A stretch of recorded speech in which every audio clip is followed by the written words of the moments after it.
Okay. Is it correct you're planning to give away a whole slice of public land, Federation Square East, to the developer? For nothing? Free? Here you are, take it. What we've said with regard to Federation Square East, that is an ugly blight on the landscape of Melbourne. It's a black hole, and what we want is some appropriate development in that area. So we're working with developers, potential developers, saying here is a site that is potentially able to be developed, but there are going to be severe restrictions on that development. So would you give it to them?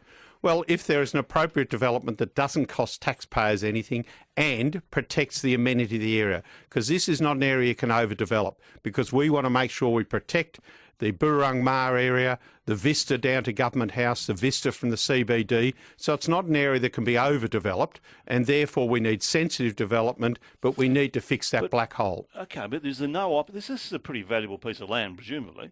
What's it worth?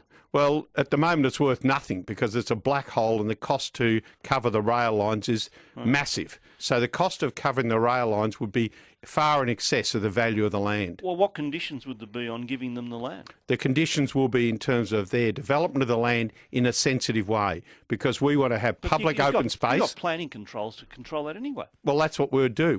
But what we'd use is those planning controls, because a developer might want to put a significant number of high-rise buildings there, like the old gas and fuel buildings. That would be a disaster for Melbourne. Yes, so therefore we're saying, if you want to develop that area, there are certain conditions you've got to meet in terms of public space, in terms of commercial development, that with height limits, with rules, so that we can still access Burrung Maar, still access the sporting facilities. But this would be controlled anyway. What you're doing is giving away 3.5 hectares of potentially prime public land.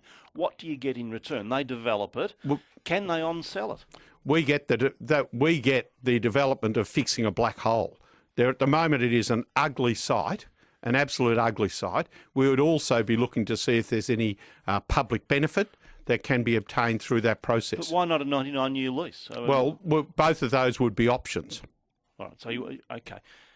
Would they be able to on-sell it, or would you prevent that? If I'm Joe Bloggs from China and I want to say, right, thanks, give it to me, now I'll on-sell it to somebody else. Well, there will be certain rules about the development. What would they be, do we know? Well, that's part of the negotiation process.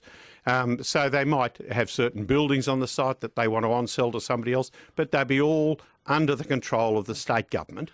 And what we've got is an ugly black hole, a blight on the landscape of Melbourne, and we want to look at options to fix it. So is there no way the development can be done unless you give them the land? The problem is the cost of covering the rail lines is massive.